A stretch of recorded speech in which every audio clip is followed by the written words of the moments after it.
Je vous dis la vérité, on n'écoute pas n'importe qui, hein. C'est pas de l'orgueil. Mm. Il faut qu'on va voir ta vie à un moment donné. Mm. En fait, on ne prêche pas Mm. parce qu'on connaît les versets, parce qu'on a vu les strongs, parce qu'on a vu des vidéos sur YouTube. Non, non, non, non, non, non, non. Il faut qu'on check ta vie. Là, on parle juste des anciens, là, on parle.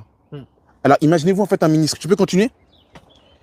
S'il s'y trouve quelque homme irréprochable, mari d'une seule femme, ayant des enfants fidèles, Waouh. qui ne soient ni accusés de débauche, ni rebelles. Et on avait vu en fait, en gros, parce que Sébastien avait lu par rapport en fait au sacrificateur, il ne fallait pas que sa fille soit dans la débauche. Sinon, il fallait qu'on la brûle. Donc ça va même jusqu'à l'éducation des enfants, vous vous rendez compte? Amen. Donc, ça, en fait, le Jérusalem commence dans la maison. Dans la maison. La première ecclésia, c'est dans la maison. Moi, ma maison, nous servirons le Seigneur. Vous avez vu le travail, comment c'est grand? C'est pas juste je t'aime, tu m'aimes, on s'aime, allons-y. Et puis, c'est Disney. Il faut que la Torah sorte jusqu'à la maison. Que le Seigneur nous aide. Continue, frère. Car il faut que l'évêque soit irréprochable, comme économe de Dieu, qu'il ne soit ni arrogant, ni colère. Attends, frère, ça, c'est des traits de caractère. Je ne sais pas si on se rend compte. En fait, le Seigneur, il va jusqu'au caractère. C'est pas juste la connaissance.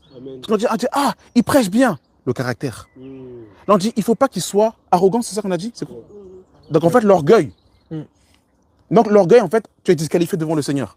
Il ne faut pas qu'il soit colérique. C'est vrai qu'il faut le taillage. Continue, frère. Ni arrogant, ni colère, ni adonné au vin, ni violent. Donc, en fait, en gros, alors, je fais une petite parenthèse. C'est pas que boire du vin est un péché, parce qu'on a vu que Timothée, Paul a recommandé à Timothée de prendre un peu de vin. Il ne faut pas qu'il soit alcoolique. Et même, en fait, on voit que les sacrificateurs, il ne fallait pas que quand ils fassent le service, qu'ils soient ivres. C'est pour ça qu'ils devaient aussi se garder pour la sobriété, pour rester sobre, en fait, par rapport au discernement. Ni violent, ni porté à un gain déshonnête. Quand on parle de violent, c'est pas que violent physiquement, même dans les mots. Vous savez, en fait, il y a deux types de violence. Il y a des personnes qui sont violentes dans les coups, il y a des personnes qui sont violentes dans les mots. En fait, quand ils vont te parler, c'est une violence, en fait, c'est comme si elles t'ont mis 10 coups de poing. Waouh, que le Seigneur nous aide. Vous avez vu l'exigence du Seigneur? Continue, frère. Ni porté à un gain déshonnête. Waouh.